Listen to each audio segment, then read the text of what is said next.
ఉన్నటువంటి అనుభవము మనం కలిగి ఉన్నామా లేమా అనేదే ఈ బలవర్తమానం. నిజంగా బైబిల్ యొక్క అనుభూతి, ఆనందం, సంతోషం, సమాధానం ప్రతి ఒక్క కుటుంబంలో ప్రతి ఒక్క మనిషి ప్రతి ఒక్కరూ తెలుసుకుంటే ఎంత బాగుండు, ఎంత ఆనందం, ఎంత సంతోషం, చెప్పనశక్యము మహిమాయుక్తమైన ఆనందము బైబిల్లో ఉన్నది. ప్రపంచంలో ఎక్కడ దొరకనిది, ఎక్కడ చూడనిది పరిశుద్ధ గ్రంథం బైబిల్లో ఆ ఆనందం, ఆ సంతోషం, ఆ ప్రేమ, ఆ అనుభూతి, ఆ ఆనందము కలిగి ఉంటాము. దేవుని బిడ్డలారా, మరి హెచ్చరికలు చూసుకుందాం. ఆరాధిస్తూ వచ్చినటువంటి మనమందరం కూడా మన యొక్క ఆరాధన దేవుడికి ఇష్టమైనటువంటి ఆరాధనగా ఉన్నదా, లేకపోతే ఎక్కడైనా మనం తప్పు చేసి మరి దేవుడికి విరుద్ధంగా, దేవుని నామానికి అవమానకరంగా జీవిస్తున్నామా? ఒకసారి మన విశ్వాస జీవితాన్ని సరిచేసుకుందాం, సరిచూసుకుందాం, మరి చక్కపరుచుకుందాం. పరిశుద్ధ గ్రంథం బైబిల్లో నుండి ద్వితీయోపదేశకాండం 18, ద్వితీయోపదేశకాండం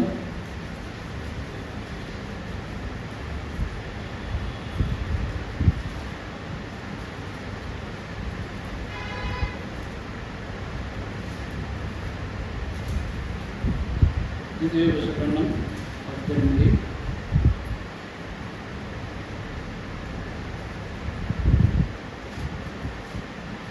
9 నుంచి ఒక మాట ఉన్నది కదా, 9 నుంచి 12 అందరం కలిసి చదువుకుంటాం. ద్వితీయోపదేశకాండం 18వ అధ్యాయము 9 నుంచి 12 వచనాలని కలిసి చదువుకుంటాము. నీ దేవుడైన యెహోవా నీకు ఇచ్చుచున్న దేశమున నీవు ప్రవేశించిన తర్వాత ఆ జనముల ఏ కుటుంబములను ప్రవేశించిన చేర్చుకొనకూడదు. తన కుమారునైనను తన కుమార్తెనైనను అగ్నిగుండము దాటించు వారినైనను శకనములు చెప్పు సూర్యగానైనను మేఘశకునములు కానీ సర్వశకునములు కానీ చెప్పువారినైనను చిల్లంగి వారినైనను మాంత్రికునైనను ఇంద్రజాలికునైనను కన్న పిశాచముడు వారినైనను దయ్యముల యొక్క విచారణ చేయువారినైనను మీ మధ్య ఉండనియకూడదు. వీటిని చేయతటి వాడు యెహోవాకు ఏయుడు. చాలు. మొదటి కొరింథీ రాష్ట్రపతిక 11వ అధ్యాయము 25 నుంచి 31 అందరం కలిసి చదువుకుంటాము. కాబట్టి ప్రతి మనుషుడు తన్ను తాను పరీక్షించుకునవలేము, అలాగ చేసి ఆ రొట్టెను తిని ఆ పాత్రలను తాగవలేము. ప్రభువు శరీరం అనే వివేచింపక గ్రహించినవాడు తనకు శిక్షావిధి కలుగుటకే గ్రహించరాగుతున్నాడు. ఎందువలననే మీలో అనేకులు బలహీనులను రోగులై ఉన్నారు, చాలా మంది నిద్రించుచున్నారు. ప్రార్థన చేసుకుందాం. పరిశుద్ధమైన తండ్రి, మరి ఒకసారి నీ పద సన్నిధికి వస్తున్నానయ్యా. నిష్ప్రయోజకుడను, జ్ఞానము ఎంత మాత్రం లేనివాడను, నీ సన్నిధిలో నిలబడడానికి కూడా శక్తి లేనివాడను. ప్రభువా, నీ శక్తినిచ్చి నీ జ్ఞానం ఇచ్చి నా తండ్రి మాకు కావలసినటువంటి జీవము మాట, ఎవరికి ఏ మాట కావలసి ఉండేనో, ఎవరితో ఏమి మాట్లాడనై ఉంటున్నారో ప్రభువా, నీ వినికిడిలో ప్రభువా మాకు దయచేసి మాతో మాట్లాడి మా జీవితాలను బాగు చేసి నిత్య రాజ్యానికి మమ్మల్ని వారసులవునట్టుగా నీ ఆత్మతో అభిషేకించమని మొదటగా నిలిచి ఉన్న నన్ను కేవలము నీ నోటికి బోరగా మాత్రమే వాడుకోమని యేసయ్య పరిశుద్ధ పదాలు పట్టుకొని ప్రతిమాలు వేడుకొనిచున్నాను తండ్రి. ఆమేన్.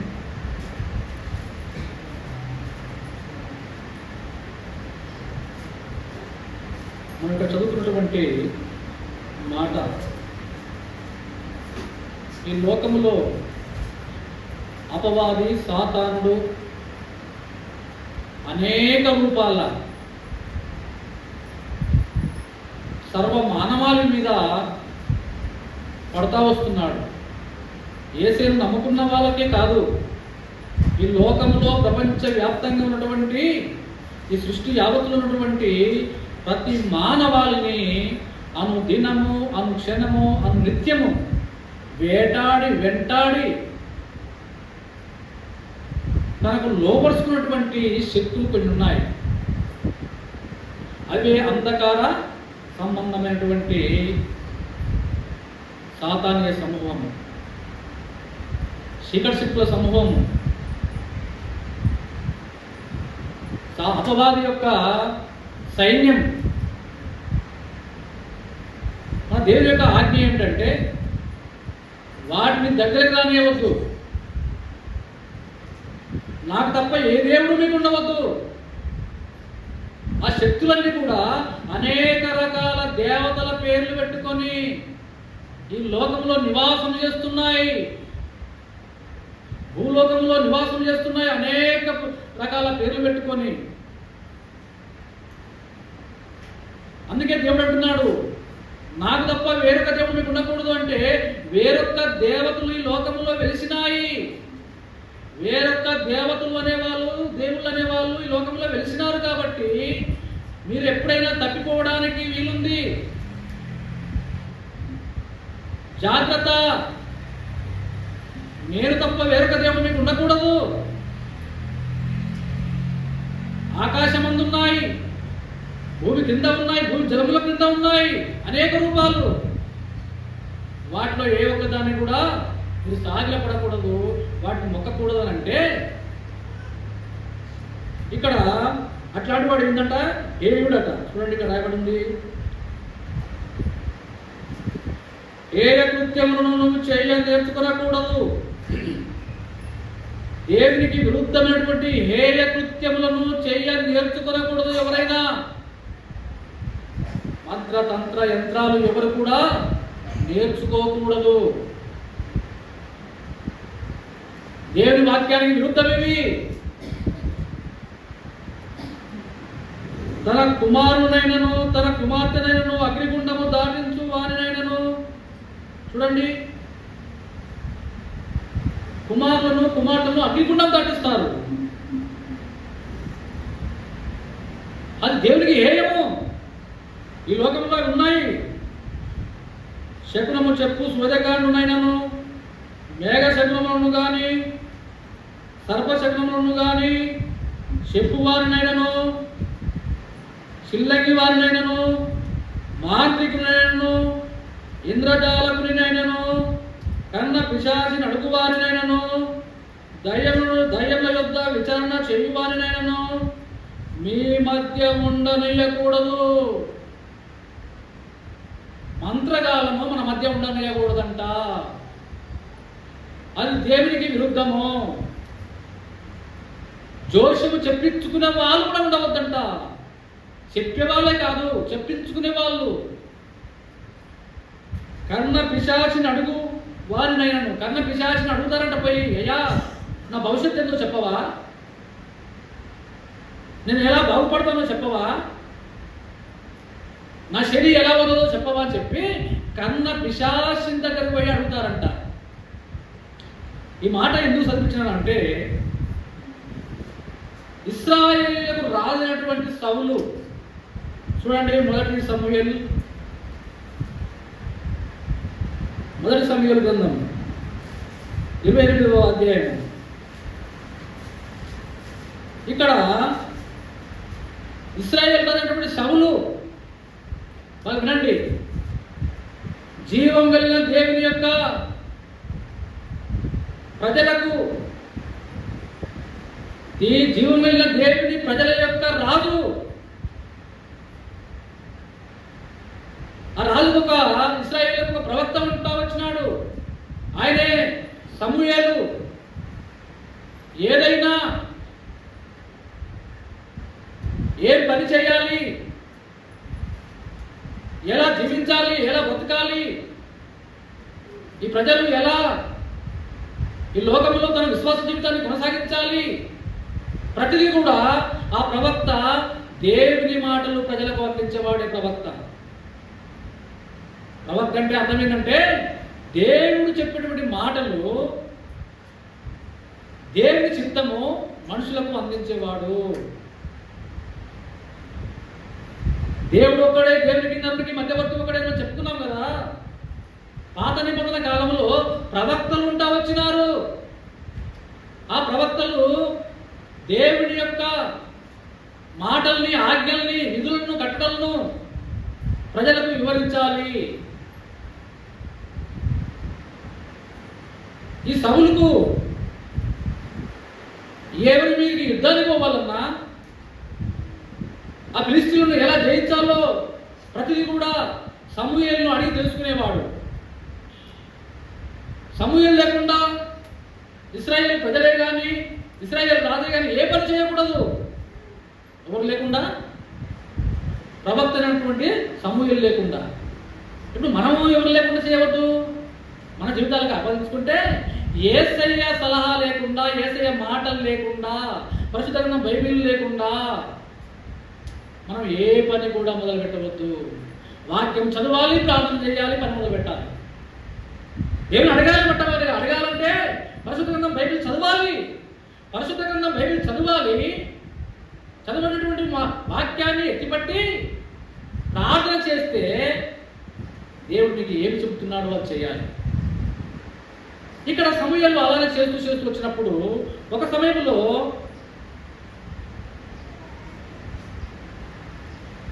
సమూయేలు చనిపోతా వచ్చినాడు. ఫిలిష్తీయులు మిదపడతా వచ్చినారు. వీళ్ళ మీదకి ఎలా యుద్ధానికి పోవాలో ఎటు తోచినటువంటి పరిస్థితిలో ఉన్నాడు సౌలు రాజు. ఎవరి మీదకి యుద్ధానికి పోవాలి? ఫిలిష్తీయుల మీదకి. ప్రవక్త చనిపోయినాడు సమూయేలు. చనిపోయిన తర్వాత ఏ విధంగా వాళ్ళు మరి దేవుని అడిగేవాళ్ళంటే, ఇక్కడ ఎవరి ద్వారా ఇక్కడ ఆయన విచారణ చేస్తున్నాడు. 6వ వచనం 28:6 యెహోవా యొద్ద విచారణ చేయగా యెహోవా స్వప్నము ద్వారానైనను, ఊరీము ద్వారానైనను, ప్రవక్తల ద్వారానైనను ఏమీ సెలవీయకుండాను. ఎందుకు మౌనమైపోయినాడు దేవుడు? దేవాది దేవుడే మనల్ని కన్నవాడు, మనల్ని పోషించేవాడు. ఆయనే మౌని అయిపోతే మనం ఎలా జీవించగలము? మనం ఎలా బ్రతకగలము? మరి ఎందుకో దేవుడు ఎందుకు జవాబు ఇవ్వడం లేదు? మొరపెడుతున్నాడంట, విచారణ చేస్తున్నాడంట, కానీ ఏ జవాబు రావట్లేదంట. దేవుడే మౌనుడైపోయినాడు. కారణం ఏమిటి చెప్తారా తెలిసిన వాళ్ళు? కారణం ఏమిటి? ఏమి చేసి ఉండవచ్చు ఈ రాజు? ఏమన్నా దేవుని పిల్లరా, ఏదో ఒక దేవుడు అన్యాయస్తుడా? కాదు. ఏదో ఒక లోపం ఉన్న కారణాన్ని బట్టి, దేవునికి విరుద్ధంగా ప్రవర్తించిన కారణాన్ని బట్టి ఆయన జవాబు ఇవ్వకుంటున్నాడు. మౌనుడైపోతా ఉన్నాడు. దేవుని పిల్లరా, మరి అప్పుడు సౌలు ఏం చేయాలి? సౌలు అప్పుడు ఏం చేయాలి? తన్ను తాను చూసుకోవాలి. అదే ప్రవక్త ఇంకొక ప్రవక్త వచ్చినాడు ఇంకొక దగ్గర. యేషయ ప్రవక్త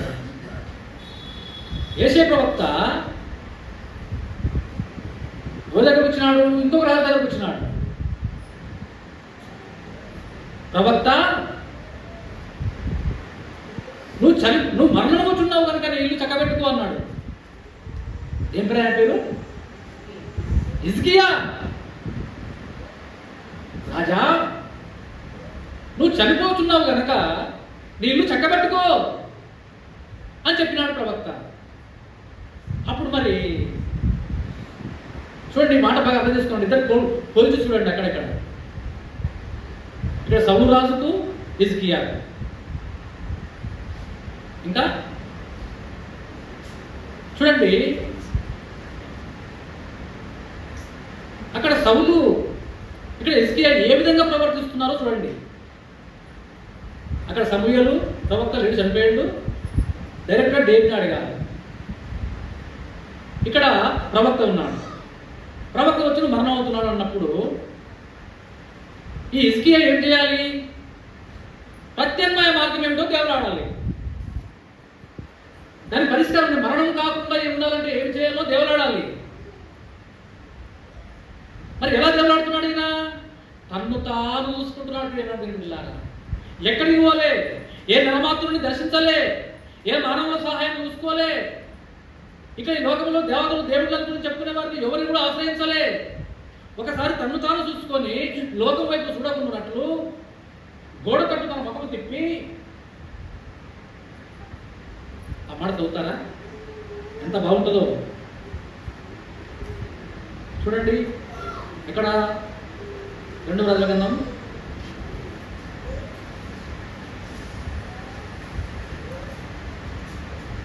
2వ రాజులు 20 చూడండి. నువ్వు మరణమవుచున్నావు, బ్రతకవు గనక నీ ఇల్లు చక్కబెట్టుకొనుమని యెహోవా సెలవిస్తున్నాడని చెప్పగా అతడు తన ముఖము గోడ తట్టు తిప్పుకొని, యెహోవా యథార్థుడనై యథార్థ హృదయుడునై సత్యముతో నీ సన్నిధిని నేను ఎట్టు నడుచుకుంటునో, నీ దృష్టికి అనుకూలముగా సమస్తము నేను ఎట్టు జరిగించుతునో కృపతో జ్ఞాపకం చేసుకొనుమని హిజ్కియా కన్నీరు విడుచుచు యెహోవాకు ప్రార్థన చేస్తా వచ్చినాడు. దేవుని పిల్ల కన్నీళ్లు వస్తా ఉన్నాయి. తన స్థితిగతిని చూసుకుంటున్నాడు. దేవా, నీ సన్నిధిలో నేను యథార్థంగానే జీవిస్తా ఉన్నాను కదయ్యా. అయ్యో, ఎక్కడ కూడా నాకు ఏ లోపము కనపడటం లేదే. ఏదన్నా లోపం జరిగితే హిజ్కియా నువ్వు ఫలానా లోపం చేస్తున్నావు, ఫలానా దేవుడికి విరుద్ధమైన పని చేస్తున్నావు అని చెప్పి నాతో చెప్పాలి కదా. ఎక్కడ కూడా చెప్పకుండా చేయకుండా హఠాత్తుగా వచ్చి నువ్వు మరణమవుతున్నావు కనుక, నువ్వు బ్రతకవు కనుక నీ ఇల్లు చక్కబెట్టుకుంటున్నావు. అసలు నా దోషం ఏందో చెప్పు, నా నేరం ఏందో చెప్పు. దేవా, ఎక్కడ నేను అన్యాయం చేసినాను? యథార్థముగా నీ సన్నిధిని నేను ఎట్లు జీవించుతున్నో అని చెప్పి కన్నీరు విడుస్తూ ప్రార్థన చేస్తా వచ్చినప్పుడు ఆ యథార్థ హృదయులను బలపరుచుటకై యెహోవా కనుదృష్టి లోకమందంతటా సంచారం చేస్తున్నటువంటి ఆ దేవుడు ఎమ్మటే ఆయన ప్రార్థనలు విని ఆ యథార్థతను ఒప్పుకున్నటువంటి విధానం గొప్పది. దేవుని దేవుడిలారా, ఆ ప్రార్థనలో నాణ్యత ఉంది. అది నాసిరకం ప్రార్థన కాదు, ముఖశుద్ధి చేసేటువంటి ప్రార్థన కాదు. ఆ ప్రార్థనలో జీవం ఉంది. జీవం కలిగిన దేవుని సముఖంలో దేవుని తట్టు చూస్తూ ఆయన ప్రార్థన చేస్తా వచ్చినప్పుడు ఏ ప్రవక్త అయితే నువ్వు చనిపోతున్నావు కనుక నీళ్ళు చక్కబెట్టుకొని చెప్తా వచ్చినాడో అదే ప్రవక్త అల్లంత దూరం వెళ్ళిండో లేదో ఎమ్మటే దేవుని యొక్క ఆజ్ఞ వచ్చి ప్రవక్తతో అంటున్నాడు దేవుడు, యెషయా ప్రవక్తేనా? యెషయా, నువ్వు ఎమ్మటే వెనుదిరిగి ఆ హిజ్కియా దగ్గరకు పోయి నువ్వు సావవు, నీ ప్రార్థన దేవుడి దగ్గర చేరింది, నీకు 15 సంవత్సరాల ఆయుష్నిస్తున్నాడా అని దేవుడు అని చెప్పు అని ఎమ్మటే ఆ దేవుని యొక్క ఆజ్ఞ ప్రవక్తకు బయలుపరచబడింది. చూడండి, ప్రవక్త ఏం ఆలోచన చేయాలి? ఇప్పుడు ప్రవక్త ఏమి ఆలోచన చేయాలి? ఇప్పుడు పోయి సస్తామని చెప్పింది నేనే, మళ్ళీ పోయి నువ్వు బతుకుతావట, సావబట, 15 సంవత్సరాలు ఆయుష్ ఇస్తాడంట అని చెప్తే మరి మానవ స్వభావం కలిగినటువంటి మనిషి అయితే ఏం చెప్పాలి? ఇప్పుడు ఏం ఆటలాడుకుంటున్నావా నాతోటి? ఏం చెప్పినావు? ఇప్పుడు చెప్పి నువ్వు వదలే ఉన్నావు, నాతోటి ఆటలాడుకుంటున్నావా? అసలు నువ్వేమనుకుంటున్నావు? రాజు తలుచుకుంటే దెబ్బలకు కొదవలేదు, ఏదైనా చేయవచ్చు. ఏమైనా దేవుని బిడ్డలారా, ఆ ప్రవక్త మాట ఎలా ఉండాలంటే అవునంటే అవునన్నట్టుగా, కాదంటే కాదన్నట్టుగా ఘంటాపదముగా ఉండాలి ప్రవక్త యొక్క మాట. ముఖశుద్ధి చేసేదిగా ఉండవద్దు. దేవుడు చెప్పమని చెప్పాలంటే మళ్ళంటమను ప్రభువా ఎప్పుడు చెప్తే అనడానికి లేదు. ఎమ్మటే వెనుదిరిగి వచ్చి హిజ్కియా చెప్తున్నాడు, నువ్వు చావబోయే, నువ్వు నమ్ముకున్నటువంటి దేవుడు, నువ్వు ప్రార్థన చేస్తూ వచ్చినటువంటి ఆ యెహోవా దేవుడు నీ ప్రార్థన వాళ్ళకించి నీకు 15 సంవత్సరాల ఆయుష్ని ఇస్తున్నాడయ్యా. అంత గొప్ప సూక్ష్మంలో మోక్షము, ప్రార్థనకు తక్షణమే జవాబు. ఏమైనా లేట్ అయిందా? ఎక్కడ కూడా లేట్ కాలే. నువ్వు నాకు మొరపెట్టుము, నేను నీకు ఉత్తరం ఇచ్చినాను. చూడండి, యథార్థంగా ప్రార్థన చేసిన వాళ్ళ యొక్క ప్రార్థన ప్రతిఫలము ఎంబడే వస్తుంది. ప్రేమ దేవుని బిడ్డలారా, లేడు చేయడమైనా జాప్యం అవుతున్నది అని అంటే లోపం ఎక్కడ ఉందో గుర్తెరగాలి. ఆయన చిత్తాన్ని కనిపెట్టడం లేదేమో, మన ఇష్టానుసారంగా ప్రార్థన చేస్తున్నామేమో. ఇక్కడ హిజ్కియా తన్ను తాను చూసుకున్నాడు, దేవుని వైపు వెళ్ళాడు. వేరే వాళ్ళ దిక్కు పరిష్కారం దేవులాడలే. హిజ్కియా అయిపోయింది. ఇక్కడ సమూయేలు దేవుడు మాట్లాడకపోయేసరికి ఏం చేస్తున్నాడంటే అదే సైన్యాన్ని పిలువనంపి, కొన్ని వృత్తులను పిలువనంపి, అంగరక్షకులను రాజులు ఉంటారు, అంగరక్షకులు ఉంటారు, అంగరక్షకులను పిలువనంపి, అయ్యా మీలో ఒక 2-3 కలిసి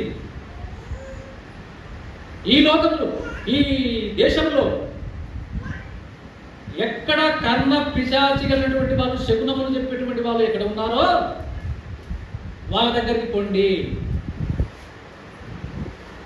అసలు ఫిలిస్తీయులు నా మీద పడి వస్తున్నారు, ఇశ్రాయేలు మీదకి వస్తున్నారు, అసలు ఎలా యుద్ధం చేయాలనో, మేము ఎలా మోకరించాలో, ఏ వైపుగా పోవాలో, ఎలా దెబ్బతీయాలో, ఎలా వారిని జయించాలో. ఇంతకుముందు అయితే ఆ ప్రవక్త అయినటువంటి సమూయేలు చెప్పేవాడు. ఇప్పుడు కర్ణ పిశాచి దగ్గర పోయి అవి ఎక్కడుందో తెలుసుకోరండి అని చెప్పి పంపిస్తా వచ్చిన. ఇది మంచిదేనా? జీవం వెళ్ళిన దేవుని నమ్ముకున్నప్పుడు మనము కర్ణ పిశాచి దగ్గరికి పోవచ్చా? వేరే దేవతలు దేవుడి దగ్గరికి పోయి అడిగి చూసుకోవచ్చా? సోది చెప్పించుకోవచ్చా?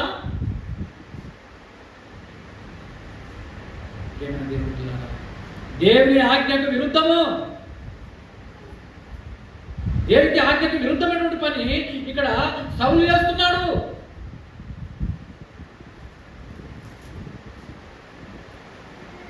వీళ్ళు అంటున్నారు, అయ్యా కన్న పిశాచి కలిగిన వారిని, సోద చెప్పే వారిని, ఈ మంత్రతంత్ర యంత్రాల గల వారిని అందరినీ కూడా నువ్వు దేశంలో ఉండలేకుండా అందరిని చంపేసినావు కదయ్యా.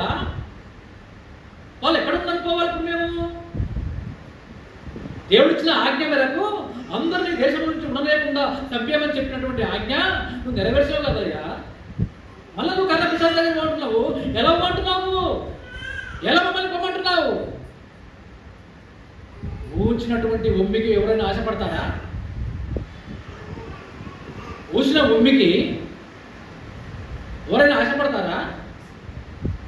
దేశంలో నీ జీవం కలిగిన దేవుడు చెప్పినటువంటి పనులు జరిగించినావు. శకునగానులు కానీ మంత్రతంత్ర యంత్రాలు కలిగినటువంటి వారిని ఎవరికి కూడా ఉండకూడదని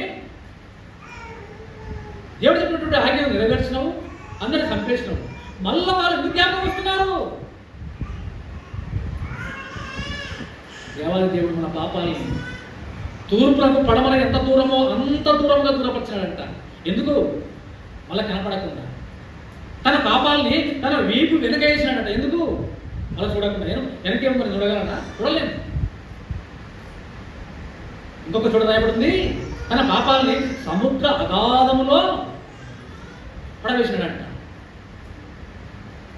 ఎందుకు? మళ్ళీ చూసే మానవుడి స్వభావం ఎట్లాంటిదంటే మళ్ళా తొంగి చూసే స్వభావము. కుక్క తన వాంతికి వెళ్తున్నట్లుగా మానవుడి స్వభావము కక్కుతాడు, నాకుతాడు. అవునా కాదు? మనిషిని ఆకుతాడా? మనిషిని ఆకుతాడా? మనిషిని నాకాడు కానీ కుక్క నాకుతుంది, పిల్లి నాకుతుంది. కానీ మనుషులు కూడా నాకే వాళ్ళని చూసాను నేను. మనుషులు కూడా నాకే వాళ్ళని చూసిన. యథార్థంగా ఏంటంటే ఎలక్షన్ల టైంలో అప్పుడు నేను దేవుని నమ్ముకోలేదు. మన సహోదరుడు భిక్షమే కూడా ఉన్నాడు మాతో పాటు. మేమంతా కలిసి ఎలక్షన్ ప్రచారానికి దేవుని నమ్ముకోక ముందు చౌరస్తమలకి వెళ్ళిపోయినాం. మా ఎమ్మడి ఒక మారయ్య అని, తిరుమల మారయ్య అని మా ఎమ్మడి వచ్చాడు. అందరం ఉన్నాము. అక్కడ మందు కళ్ళు తాగినాం బాగా. వినండి, వాస్తవం జరిగింది చెప్తున్నాం. మందు కళ్ళు తాగినాము. ఇక హోటల్లో కూర్చున్నాం, భోజనం తినాలి. ఇక ముందర టేబుల్ ఉంది, చీర మీద కూర్చున్నాం, మందు బాగా తాగినాం. తెచ్చి అన్నం పెట్టినాడు. అన్నం పెట్టి అసలు అన్నం ఏడుందో చేతి దొరకట్లే. ఒక మనిషి అందులో పేరు చెప్పొద్దు ఇక్కడ, ఎందుకంటే బయటికి పోతుంది కాబట్టి. ఏమైనా పేరు పెట్టారా? ఉన్న పాటతో ఉంటే అన్నంలో మగం పెట్టిపోయినాడు. పడ్డాడు సొంగగారుస్తున్నాడు అన్నం వల్ల.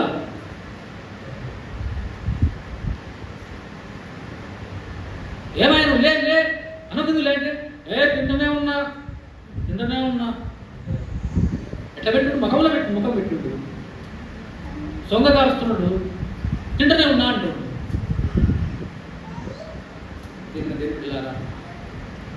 అది మానవ స్వభావము, ఒళ్ళు మరిచినటువంటి స్వభావము, మానవత్వాన్ని మైకంలో మరిచినటువంటి స్వభావము.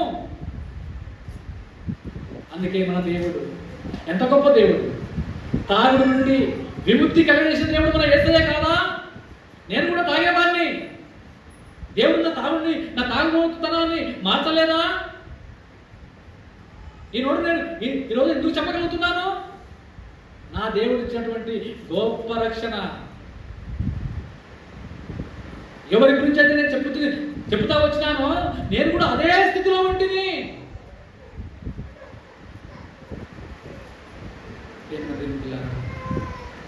ఈ సౌలు కూడా కన్న పిశాచమును చంపినాడు, ఎక్కడ ఉండకూడదని, మళ్ళీ వాళ్ళు దేవలాడుతున్నాడు. ఇది కుక్క తన వాంతికి వెళ్తున్నటువంటి చందం కాదా? సౌలు చేసే పని బాగుందా? మళ్ళీ కన్న పిశాచ దగ్గర పోతావు. ఒక ఆయన వచ్చి, అయ్యా ఎక్కడ లేరు కానీ, ఎవరు లేరు కానీ అందరూ చనిపోయారు, ఒక ఆమె మాత్రం, ఒక స్త్రీ, ఆమె ఎలా తప్పించుకుందో తెలియదు, ఆమె ఆడ మనిషి ఎందూరులో ఉన్నదయ్యా. ఎక్కడ ఉందంట? ఎక్కడ ఉంది లాజరు? ఎందూరులో ఉందంట. చదువు ఆ మాట.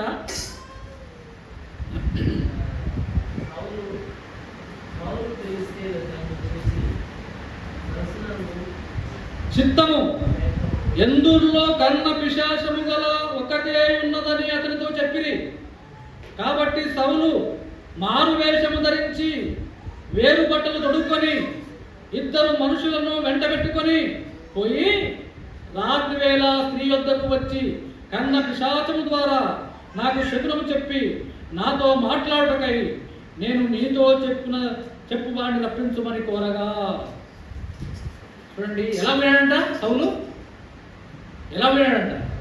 మారువేషము. ఎందుకు మారువేషం? ఎందుకు? పోకూడని చోటు కాబట్టి. వింటున్నారా? పోకూడని చోటు కాబట్టి మారువేషం. ఒక విశ్వాసి మారువేషం కూడా వేస్తారా? యేసయ్యను నమ్ముతున్నటువంటి వాళ్ళు మారువేషం కూడా వేస్తారా? ఇక్కడ సౌలు వేసిండు. సౌలు మామూలు మనిషి కాదు, ఇశ్రాయేలీయులకు జీవం కలిగిన దేవుని ప్రజలకు రాజు, అభిషేకం పొందినటువంటి వాడు. అతనే మారువేషం వేసుకొని, అంటే ప్రవక్త చనిపోయినంత మాత్రాన దేవుడు లేడనుకున్నాడా? దేవుడు చూస్తున్నాడు అనుకున్నాడా? ప్రవక్త సమూహలు అయితే ఆయన చనిపోయాడు, వృద్ధాప్యంలో ఆయన చనిపోయాడు, దేవుడు లేడా? ఆయన ఎప్పటికీ ఉండేవాడు కదా, ఉన్నవాడు అనువాడు అని చెప్పి దేవుడు కదా. ఆ దేవుడికి మొరపెట్టాలి కదా. ఇసుకేలాగా దేవుడికి మొరపెట్టి సలహాలు అడగాలి కదా. తను చేసిన పొరపాటు ఏందో, ఆ తప్పేందో ఒప్పుకుంటే నీకు జవాబు వస్తుంది కదా. ఆ తప్పుగా అట్లే పెట్టుకొని తప్పును అట్లే పెట్టుకొని కర్ణ పిశాచి దగ్గర పోతావు. ఏమైనా దేవుడిలాగా మనం కూడా ఈ మాట మన హృదయాలకు ఆపాదించుకుంటే మన విశ్వాస జీవితంలో ఎన్నో పొరపాట్లు వస్తుంటాయి. అనారోగ్య పరిస్థితులు, ఆర్థికపరమైన ఇబ్బందులు, అప్పుల బాధలు. ఈరోజు శని అంటాం మనం. ఒక రకంగా చెప్పంటే లోకానుసారంగా ఏమంటుందని శనిగాడు పట్టిండు అంటాము. ఆ శని పోవాలంటే మనం యేసయ్య ఉన్నాడు. యేసయ్య నామంలో ప్రార్థన చేసుకోవాలి. ఒకవేళ ప్రార్థన జవాబు రావట్లేదేమో, ఆలస్యం అవుతుందేమో, నీ ప్రార్థన యేసయ్య ఇంటలేడేమో, నీకు జవాబు వస్తలేదేమో. సౌలు రాజుకు కూడా రాలే కదా. యెహోవా దేవుని దగ్గర విచారణ చేస్తే జవాబు వచ్చిందా? సౌలుకు రాలే. ఒకవేళ నీ పరిస్థితి నా పరిస్థితి కూడా అలాగనే ఉండి జవాబు రావట్లేదేమో, అప్పుడు ఏం చేయాలి మనము? పోదామా సూర్యగంట దగ్గరికి? పోదామా కన్న పిశాచి చెప్పేవారి దగ్గరికి? పోకూడదు. అది ఆజ్ఞ. ఆజ్ఞాతిక్రమమే పాపం వచ్చే జీతం మరణము. అది జ్ఞాపకం చేసుకోవాలి. ఈ సౌలు ఆరు మనిషి జీవం కలిగిన దేవుడిని మర్చిపోయి కన్న పిశాచి దగ్గరికి పోతున్నాడు. మారువేషం వేసుకొని పోతున్నాడు. నీ మారువేషం వేసుకుంటే సౌలు రాదని ప్రజలు గుర్తుపట్టలేడు. యేసు మార్చినావు కాబట్టి ప్రజలు గుర్తుపట్టలేడు. నిన్ను పుట్టించిన వాడు ఆ దేవుడు గుర్తుపడ్డా? నిన్ను దేవుడు గుర్తుపడ్డా? నీ హృదయ తలంపులు లేనటువంటి దేవుడు, నీ హృదయాన్ని చూస్తున్నటువంటి దేవుడు, నువ్వు కూర్చున్నా, నిల్చున్నా, పడుకున్నా, నువ్వు ఎక్కడ ఉన్నా, ఏ చోట ఉన్నా ప్రతిదీ కూడా క్షుణ్ణంగా చూస్తున్నటువంటి దేవుడు నీ వేషం చూస్తలేడా? నువ్వు ఎక్కడే పోతున్నావో తెలియదా? అది మర్చిపోయి పోయిపోయిండు. పోయి అమ్మా నీ దేవత పేరు మీద నువ్వు పూజ చేసి నీ దేవతకు మొరబెట్టుకొని నాకు కావలసిన మనిషిని పిలువడం ఇక్కడ అంటే ఎవరయ్యా మనిషి? సమూయేలు పిలవడము. సమూయేలు అనగానే ఆమెకు చల్ల చెమటలు వచ్చినట్టుగా దేవుడిలారా భయపడిపోతుంది. ఏమయ్యా నీకు ఎవరో కానీ సౌరాన్ని గుర్తుపట్టింది ఆమె? గుర్తుపట్టలే. అప్పటికి నీవు ఎవరో కానీ నా ప్రాణం తీయడానికి వచ్చినవా? నువ్వు ఎక్కడ కూడా ఈ చిల్లంగితనం చేసేవారిని, సోద చెప్పేవారిని, కన్న పిశాచం కలిగే వారిని దేశంలో ఉండలేకుండా చంపిస్తూ వచ్చినాడు కదా సౌలు రాజు. నేను ఒక్కదాన్నే ఎలాగనో తప్పించుకొని బ్రతికినా మరి నన్ను ఈ కాస్త కూడా బ్రతకనియవా? నన్ను చంపడానికి సమూహంలో రప్పించమంటున్నావు? అమ్మా లేదమ్మా, నీ ప్రాణం పోనే పోదు. లేదమ్మా, ఇప్పుడు ఎంత పోయిందమ్మా, పదమరపు అయిపోయింది. ఎప్పుడో ఒకప్పుడు ఉండే, ఇప్పుడు అది లేదు. మీ జోలికి వచ్చే వాళ్ళే లేరు. నువ్వు చెప్పు, నీ ఇష్టం వచ్చినట్టు చెప్పుకో, సోదే చెప్పు, కొలుపు చెప్పు అని చెప్పి బలవంతంగా, అర్థమవుతుందా? అంటున్నారా? బలవంతంగా ఆమెతో చెప్పిస్తుంది. ఆమె ఒకటి ఊడమంటే అర్థం ఉంటా, మీరు గ్రహించండి. ఒక కన్న పిచాచి కలిగినటువంటి స్త్రీ దైవికమైనటువంటి ఒక సమూహలను ఆత్మను రప్పించగలదా? చెప్పండి. ఈమె మొరపెడితే ఆ చనిపోయినటువంటి ఆ సమూహల ఆత్మ దిగి వస్తుందా? దిగి వస్తుందా? చాలామంది అంటారు, సరే మనకు తర్కవాదం అవసరం లేదు, కానీ ఈ స్త్రీ పిలిస్తే రాలే సమూహలు. జీవం కలిగిన దేవుడు చూస్తున్నాడు. ఈయన ఏషము, ఈయన ఆటలు, ఈయన పాటలు, జీవం కలిగిన దేవుడు చూస్తున్నాడు. ఎక్కడికి వెళ్ళి బయలుదేరుతా ఉన్నాడో, ఎవరి దగ్గరికి వచ్చినాడో, ఏ వేషంతో వచ్చినాడో, ఏం మాట్లాడుతున్నాడో, ఎవరిని రమ్మని చెప్తున్నాడో, ఇవన్నీ కూడా జీవం వెళ్ళిన దేవుడు చూస్తున్నాడు. ఆమె కోరినట్టుగానే సమూయేలు రమ్మనగానే సమూయేలు వస్తున్నాడు. ఎలా వస్తున్నాడో తెలుసా? ఆమె చెప్తున్నాం మాటలతో. చూడండి, ఆమె మాటలతో ఆమె చెప్తుంది. ఎలా వస్తుందంట? 13 వచ్చిన 28:13 రాదు, నువ్వు భయపడవద్దు, నీకు ఏమి కనబడుతున్నదని ఆమెను అడగగా ఆమె, దేవతలలో ఒకడు భూమిలో నుండి పైకి వచ్చుట నేను చూస్తున్నానని. ఏంటంట? దేవతలలో ఒకడు భూమిలో నుండి పైకి వచ్చుట నేను చూస్తున్నామయ్యా. ఇంతగా లేదు, ఎవరు వస్తున్నారంట? దయ్యం పిలిస్తే మళ్ళీ దయ్యమే రావాలి, దయ్యమాత్మే రావాలి. ఇక్కడ ఏమైనా సంభవిస్తుంది? భూమిలోకి వెళ్ళి దేవుడు అనే మాట వస్తుంది. ఇక్కడ భూమిలోకి వెళ్ళి చూడండి, దేవతల్లో ఒకడు భూమిలో నుండి పైకి వచ్చుడని నేను చూస్తున్నానని చెప్తాము. అందుకు అతడు ఏ రూపముగా ఉన్నాడని దాన్ని అడిగినందుకు, అది దుప్పటి కప్పుకొని ముసలివాడొకడు పైకి వచ్చుతున్నాడనగా, సౌలు అతడు సమూయేలని తెలుసుకొని సాగిలపడి నమస్కారం చేశాను. ఏమైనా సేవకులారా, సమూయేలని మరి ఈ సౌలు కనిపిస్తున్నాడా? ఈ సౌలు కనిపిస్తున్నాడా? ఆత్మ సౌలు కనిపిస్తే ఆమెను కడతాడు. ఆమెలో దయ్యమాత్మ ఉంది కాబట్టి దేవుని ఆత్మ కనిపిస్తుంది. దయ్యమాత్మ దేవుని ఆత్మ కనిపిస్తా కనిపిస్తుంది. ఎలా కనిపిస్తుంది? ఎలా కనపడుతుంది? యేసు కూడా ఈ లోకానికి వచ్చినప్పుడు గిరాసుల దేశంలో దయ్యం పెట్టినటువంటి వాడు ఉన్నప్పుడు వారిని విడిపించడానికి అల్లంత దూరాన యేసు వస్తుంటే ఆ దయ్యము యేసయ్యను చూసింది. యేసయ్య ఆ దయ్యాన్ని చూసినాడు. చూసుకుంటారా? ఒకరికొకరు చూసుకోరా? చూసుకుంటారు. ఇక్కడ కూడా ఈ స్త్రీ పరిశుద్ధ ఆ దేవుని ఆత్మను చూసింది. అక్కడ ఆ గిరాసుల దేశంలో దయ్యపట్టిన చూడగానే వాడు ఎలాగ కల్లడిల్లిపోయి, సర్వోన్నతుడమైన దేవుని కుమారుడా, నాతో నీకేమని వచ్చినావయ్యా? నేను ఈ లోకంలో కాస్త బతకనియవాదన్నో మొరపెడుతున్నాడు. శరీరాను దయ్యము సర్వోన్నతుడిని గుర్తెరిగింది. ఈ మాట కాస్త మనం ఇంకా తిరిగి మన జీవితాలకు ఆపాదించుకుంటే, దయ్యము సర్వోన్నతుని గుర్తెరిగింది. మనం గుర్తెరుగుతున్నామా? సౌలులాగా ఆదమరిచి ఆగమైపోతున్నామా?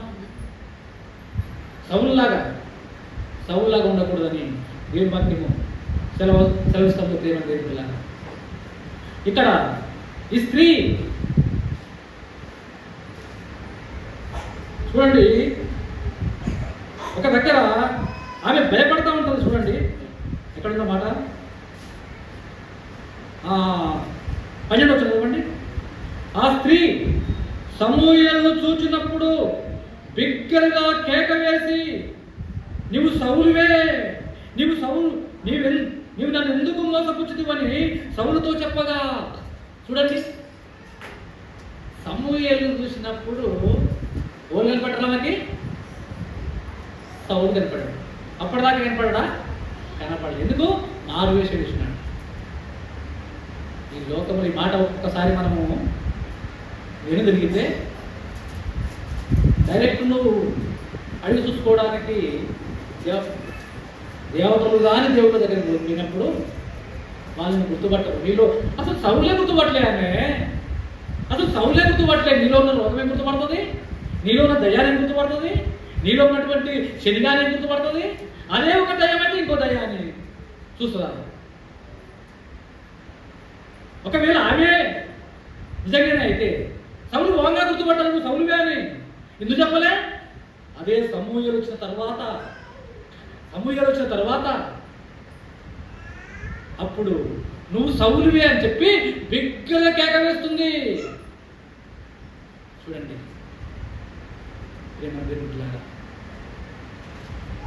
పోగూడని చోటుకు పోవద్దు. ఇక్కడ సమూయేలు చాలా కొంచెం స్టోర్ ఉంది, అది మనకు అవసరం లేదు. కానీ పోవడం చోటుకు సమూయేలు పోయిన కారణాన్ని బట్టి చూడండి అక్కడ ఏం పోయిందో చూడండి. ఇక్కడ 18 వచ్చింది చదవండి. 18 వచ్చింది 28-18. యెహోవా ఆజ్ఞకు నీవు లోబడక అమాలేకీయుల విషయములో ఆయన తీక్షణమైన కోపము నెరవేర్చకపోయినా దాన్ని బట్టి యెహోవా నీకు ఈ వేళ ఈ ప్రకారంగా చేస్తున్నాడు. చూడండి మరి ఎక్కడ ఉందంట సమూయేలుకు దేవుడు ఎందుకు ప్రత్యక్షమై జవాబు ఇయ్యలే? అక్కడ మొదలుపెట్టినప్పుడు సమూయేలు మొదలుపెట్టినప్పుడు ఎందుకు జవాబు రాలే? ఈరోజు పాపం ఉంది, ఆజ్ఞ ఉంది. ఏమాజ్ఞ? అమాలేకీయులు మొత్తం చంపిరామంటే చంపిరాకుండా కొవ్వినవి, కొవ్వు పట్టినవి, శ్రేష్టమైనవి కోడెలను, ఆంబోతులను, గొలిపుటేలను, మేకపోతులను కొవ్వు పట్టినవి పక్కకు తీసి ఎందుకు కోసుకొని తిందామని వాటన్నిటిని కూడా పక్కకు పెట్టి మంచి అన్నింటిని పక్కకు పెట్టి మిగతా వాటన్నిటిని కూడా చంపుతా వచ్చినాడు. ఏమన్నా దేవుడు ఈ దేవుని ఆజ్ఞకు విరుద్ధం కాదా? దేవుడు ఏం చెప్పాడు? అసలు ఏ ప్రాణిని కూడా ప్రాణంతో ఉంచవద్దు. ఎక్కడ? అమాలేకీయులలో ఎవరిని కూడా బ్రతకనివ్వవద్దు. జంతువులనే కానీ ఏ ప్రాణిని కూడా ప్రాణంతో ఉండనివ్వద్దని చెప్తే సరే అనిపోయినాడు. సరే అనిపోయి అందరిని చంపినాడు, బాగానే ఉంది. కొవ్విన దాటిని పక్కన పెట్టిస్తే కొంచెం అక్కడ పోదామా? ఎక్కడ ఒక మాట మొదటి రాజులేనా?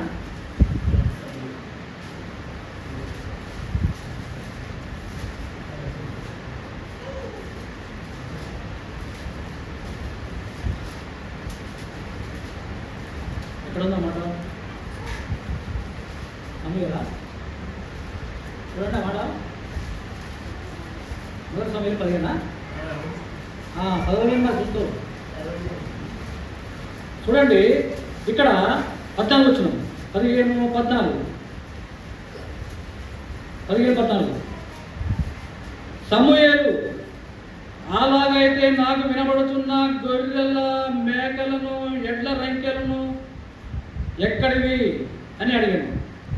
చూడండి సమూయేలు అడిగితే ఏం చెప్పాడంటే, అయ్యా దేవుని ఆజ్ఞ నెరవేర్చినయ్యా, మొత్తం చంపేసిన, ఒక్కటి కూడా తప్పిపోకుండా అన్నిటినీ చంపేసిన అని చెప్తా ఉన్నాడు. చెప్తే ఈ సమూయేలు ఏమంటున్నాడంటే, మరి నాకు వినబడుతున్నటువంటి ఆ గొర్రెల శబ్దం ఏంది, మేకల శబ్దం ఏంది, కోడిల రెంకెలేంది, ఇవన్నీ నాకు వినబడుతున్నాయి కదా, నువ్వేమో చంపినట్టున్నావు, ఆ అరుపులు ఏమో నాకు వినబడుతున్నాయి, మరుగైనది ఏదైనా బయలుపరచబడకపోదు. ఇది మానవ తప్పిదం చేయకూడదు. ప్రియమైన బిడ్డలారా, లోపల ఒకటి బయట ఒకటి ఉండవద్దు. ఏదైనా ఉంటే యథార్థంగానే ఉండాలి.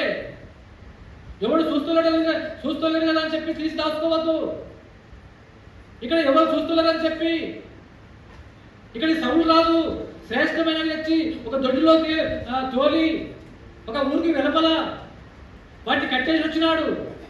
కట్టేసి వాటిని నోరు మూస్తాడా? కోడిల నోరు మూస్తాడా? గొర్రెల నోటిని మూస్తాడా? మేకల నోటి మూస్తాడా? అవి అరుస్తూ ఉన్నాయి. అరుస్తుంటే ప్రవక్త చెవులు పడాడు. ఇదే మొత్తం చంపినట్టుండే, అవి అరుస్తుండే. ఇది మోసం కాదు, ఇది పాపం కాదు, ఇది అబద్ధం కాదు. దేవుడిలా ఏం నమ్ముకున్నాం మనం? అలాగే ఉండకూడదని, ఈ సౌలులాగా మోసం చేయొద్దని దేవుడు మనతో మాట్లాడుతూ ఉన్నాడు. చూడండి ఇంకొక మాట 19 వచనం, నువ్వు ఎందుచేత యెహోవా మాట వినక దోపుడు సొమ్ము మీద ఎగబడి ఆయన దృష్టికి కీడు చేస్తువనెను. నువ్వు ఎందుచేత మోసపోయి దేవుని ఆజ్ఞను అతిక్రమించి దోపుడు సొమ్ముకు ఎగబడి ఎందుకయ్యా కీడు చేసుకుంటువి? నీ కంటిలో నువ్వే వెలిగించుకుంటువి ఎందుకయ్యా అంటున్నాడు ప్రవక్త. ఒక్కొక్కసారి మన కంటిలో మనమే వెలిగించుకుంటారు. అలాగ ఉండవద్దని దేవుని వాక్యం సెలవిస్తూ ఉన్నది. చూడండి 22వ వచనం. 22వ వచనం. అందుకు సమూయేలు తాను సెలవిచ్చిన ఆజ్ఞను ఒకడు గైకొనుట వలన యెహోవా సంతోషించినట్లు ఒకడు దహన బలులను అర్పించడం వలన ఆయన సంతోషించునా? ఆలోచించును. బలులు అర్పించడం కంటే ఆజ్ఞను గైకొనుటయు పొటేల పువ్వు అర్పించడం కంటే మాట ఉంటయు శ్రేష్టము. బలులు అర్పించడం కంటే ఎందుకు బలులు అనే పదం ఎక్కడ వచ్చిందంటే, ఇంకా చూడండి, ఆ చేసిన దొంగతనం కప్పించుకోవడానికి ఆ అర్పులేందయ్య అన్నప్పుడు ఈయన ఏమంటున్నాడు తెలుసా?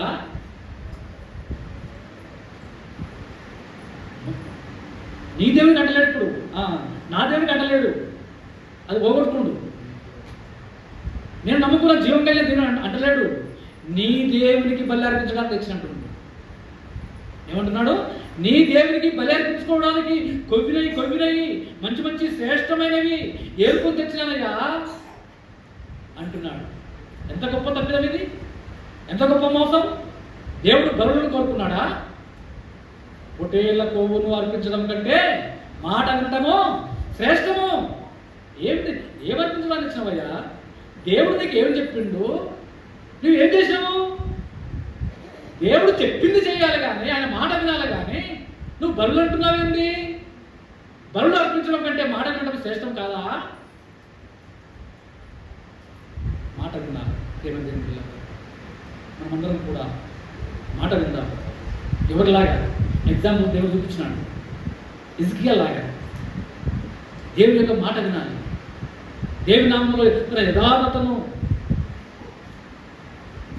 పరీక్షించుకోవాలి. పరిశుద్ధ బల్ల యుద్ధ ఇప్పుడే ఈ క్షణం అంది మన యథార్థతను ఇక్కడ పరీక్షించుకుందాం. హిజ్కియా లాగా. హిజ్కియా ఏదైనా కన్నీళ్ళు విడుస్తూ ఆ జీవం వెళ్ళిన దేవుని ముందు ప్రార్థన చేస్తూ వచ్చినాడు. ఏమంటే ఆ ప్రార్థనకు జవాబు వచ్చి 15 సంవత్సరాల ఆయుష్ను ఎలా ఇచ్చినాడు ఆ దేవుడు? ఆ హిజ్కియా నమ్ముతున్న దేవుడు నీకు నాకు దేవుడు కాదా? మన పరిస్థితులన్నీ కూడా చక్కపరిచే దేవుడు కాదా? మన వేదనలు, మన శోధనలు, మన ఇబ్బందులు అన్నీ కూడా చక్కపరిచే దేవుడు కాదా? ఇది మర్చిపోయి మన దేవుడు ఏదో చేతగాని దేవుడు అన్నట్టుగా ఆయన పక్కన పెట్టేసి మన ఇష్టం వచ్చినట్టు చేస్తున్నాం. మన ఇష్టం వచ్చినట్టు చేసిన కారణాన్ని బట్టే మనము కూడా ఈ సౌలేసినటువంటి మారువేషాలు మనం కూడా వేస్తున్నామా? చూడండి, లేఖనాలు చూడండి ఎక్కడ వేస్తున్నాము. 2వ కొరింథీయుల పత్రిక 11:13. 2వ కొరింథీయులు చదువుకొని మళ్ళీ చదవండి. 2వ కొరింథీయులు 11, 2వ కొరింథీ 11, 13, 14. ఏలయనగా అట్టి వారు క్రీస్తు యొక్క అపోస్తలుల వేషము ధరించుకున్న వారై ఉండి దొంగ అపోస్తలులను మోసగాండ్రకు పనివారునై ఉన్నారు. ఇది ఆశ్చర్యం కాదు, సాతాను తానే వెలుగుదూత వేషము ధరించుకుంటున్నాడు. చూడండి, సాతానుడు తానే వెలుగుదూత వేషం వేసుకొని వస్తున్నాడంట. అబద్ధ బోధకులు ఉన్నారంట, వేషం వేసుకొని వస్తున్నారంట. నేను పాస్టర్నే, నేను దేవుని యొక్క బోధకునే అని వస్తున్నారంట. ఒక్కొక్క రకంగా పోయిన వాళ్ళని చెప్పుకున్నాం ఈ మాట. ఒక్కొక్క రకంగా వచ్చి వాళ్ళు కూడా సోద చెప్పడం మొదలు పెడుతున్నారు. ఇంట్లోకి వచ్చేదే ఆలస్యము. ఒక్కొక్క పాస్టరు ఇంట్లోకి వచ్చేదే ఆలస్యము. వచ్చి ప్రార్థన చేసి ఆయనకు ఉన్నటువంటి శ్రమ ఏందో, ఇబ్బంది ఏందో, పరిస్థితులు ఏందో తెలుసుకొని ప్రార్థన చేసి వెళ్ళిపోవాలి. ప్రార్థన చేసుకోమ్మా, విశ్వాసంగా ఉండు, దేవుడు ఉన్నాడు నీకు అని చెప్పి ధైర్యపరిచి ఆదరణ కలిగిన మాటలు బైబిల్లో నుంచి కొన్ని చెప్పి ప్రార్థన చేసి వెళ్ళిపోవాలి. అది కాదన్నట్టుగా 4 మూలలు చూసి ఆ మూలకు ఒకటి పెట్టిండ్రు, ఈ మూలకు ఒకటి పెట్టిండ్రు, ఈ మూలకు ఒకటి ఉంది, నాకు కనబడుతుంది, నీ కడప కిందనే పెట్టిండ్రు. ఏమైనా దేని బిడ్డలారా, ఎంతవరకు సమంజసం ఇది? ఎంతవరకు కరెక్ట్ ఇది? ఆ పెట్టే లేవా? పెట్టే ఉన్నాయా లేదా? పెట్టే ఉంటే ఉండొచ్చు, అయితే అవ్వచ్చు, అయితే అయి ఉండొచ్చు. అవి ఏం చేస్తాయి? జీవం వెళ్ళే దేవుని ముందు అరే సర్వోన్నతుడైన దేవుని కుమారుడు ఆదరణకి అని చెప్పి గడగడ వణుకుకుంటా సాష్టాంగ కింద పడి పొరుగుతుంటే దయ్యము మరి వాడు అవి మనల్ని ఏం చేస్తాయి? అవి మనల్ని ఏం చేస్తాయి? ఉంటే నీ మనసు బాగుంటే అన్ని బాగానే ఉంటాయి, నీ మనసు చెదిరిపోతే అన్ని వచ్చి మీద పడతాయి. మరి నా ఇంట్లో కూడా ఉన్నాయి. నేను దేవుని నమ్మక ముందు నేను కూడా ఒక మంత్రగాన్ని తీసుకొచ్చి, మీరు నమ్మరు, నా పిక్కలు కూడా పెట్టిండు. అవును, సూది లాంటిది.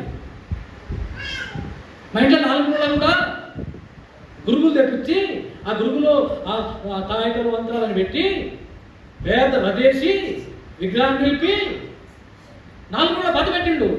ఎవరు తీసిందవి? మరి ఎంతోమంది దైవ సేవకులు ఎప్పుడు వెళ్ళి వచ్చేది మా ఇంట్లోకి. మరి ఒక్కరు కూడా అయ్యా మూల కోటి ఉంది, ఈ మూల కోటి ఉంది, ఈ మూల కోటి చెప్పొచ్చు కదా. మీరు చెప్తలేరు? మన వీక్నెస్ బట్టి చెప్తారు ఏమని ఇట్లా. మన ఫేస్ కలను చూసి నువ్వు భయపడుతున్నట్టున్నావా? నీ మనస్సు వాటి వైపు ఉందా దేవుని వైపు ఉందా చూస్తారు. ముఖశుద్ధి చూసి కూడా చెప్తారు కొంతమంది. మరి ఇంతమంది వస్తే మరి అందులో ఏ ఒక్కరు కూడా దైవాత్మ పూర్వులు లేరా? ఎప్పుడోకి వెళ్ళి భాషలు వస్తే ఆతిథ్యం ఇచ్చేది మేమే. మరి ఇంట్లోకి వచ్చిన వాళ్ళు, ఇంట్లోకి వచ్చి కాసేపు పండుగలు కూడా పోయేవాళ్ళు. నిజంగా చెప్తున్నా, ఇప్పటికీ ఉన్నాయి 4 మూల గురువులలో పెట్టి మేము దీపించినాం. ఏమన్నా నమ్మకండి, మోసపోకండి. ఆడు వెలుగు దూత వేషం వేసుకున్న సాధారణుడు. ఒకవేళ ఉన్నాయా అనుకో, అవి ఏం చేయలేము. మళ్ళా ఏం చేయలేవు. ప్రార్థన కింద అవి గడగడ తల్లడిల్లిపోతాయి. దానికి సాదృశ్యము గెరాసేనుల దేశంలో దయ్యం పెట్టిన వాడు యేసుప్రభువును చూడగానే సాష్టాంగపడి తల్లడిల్లిపోతున్నాడు. వాడు మనం ఏం చేస్తాడని ఈ నిరీక్షణ సార్. ఇది ఒకటి సార్ మనకు ఎగ్జాంపుల్. మంత్ర తంత్ర యంత్రాలు మనం ఏం చేయలేవు. యేసయ్య ముందు, యేసయ్య యొక్క అమూల్యమైన, నిష్కల్మషమైన, నిర్దోషమైన ఆ యేసుక్రీస్తు రక్తం ముందు ఏ సాతానుడు కూడా, ఏ అపవాది కూడా మనల్ని ఏమి చేయలేడు. ప్రేమ దేవుడిలారా, ఏమి చేయలేడని ఆదమర్చి ఉందామా? నిద్రావస్థలో ఉందామా? ప్రార్థన లేకుండా ఉందామా? వాక్యం చదవకుండా ఉందామా? దేవుని మందిరానికి రాకుండా ఉందామా? మన పనుల మీద మనమే వెళ్ళిపోదామా? దేవుని మర్చిపోదామా? దేవుని మర్చిపోయినటువంటి ఈ సమూహలు ఏమైపోయినాడు తెలుసా? పోగొడం చోటుకు పోయి ఘోరమైన సాగు వచ్చాడు. చివరికి పదవి పోయింది, సింహాసనం పోయింది, రాజరికం పోయింది. చివరికి ఫిలిష్తీయులు వచ్చి మీద పడి అంబులు వేస్తామంటే అంబులు తగిలి ప్రాణాపాయకమైన పరిస్థితుల్లో ఇక చావు బతుకుల్లో ఉంటే ఓయమ్మో ఇస్తున్నది లేని ఫిలిష్తీయుల చేతిలో నిందొస్తానా అని చెప్పి తన బాడిగాన్ని తన అంగరక్షకుని వేడుకుంటాడు కదా. అరే ఎట్లా ఆయన చనిపోతా, ఈ ఫిలిష్తీయుల పేరు నాకు రావద్దు, నువ్వు నన్ను కొట్టి చంపరా అని తన అంగరక్షకుని వేడుకుంటాడు. ఆయన భయపడి నేను చంపనయ్యా అని చెప్తే తానే ఎటు తోచాక ఏం చేశాడు తెలుసా? తన దగ్గర ఉన్నటువంటి కత్తి తీసి భూమి మీద పెట్టుకొని బోర్ల కత్తి మీద, ఆ కత్తి మీద బోర్ల పడి అది కడుపులో ఉందా బయటకు వెళ్ళి చచ్చినాడు. రాజు వచ్చినాక నేను ఎందుకని తన అంగరక్షకుడు కూడా వాడు కూడా వస్తాడు. ఇశ్రాయేలు ప్రజలు చెల్లాచెదరైపోయినారు, దిక్కులేని వాళ్ళు అయిపోయినారు, పారిపోయినారు. ఏమైనా అలాంటి పరిస్థితి తెచ్చుకోవద్దని నేను వాక్యం సెలవిస్తా ఉన్నాను. ప్రార్థనతో ఉందాం. దినము క్షణము ప్రార్థనతో ఉండాలి.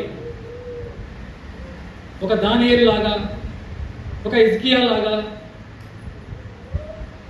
ఒక దావీదు లాగా ప్రార్థనాపరులంగా ఉంటే ఏది కూడా మన దగ్గరకు రాదు.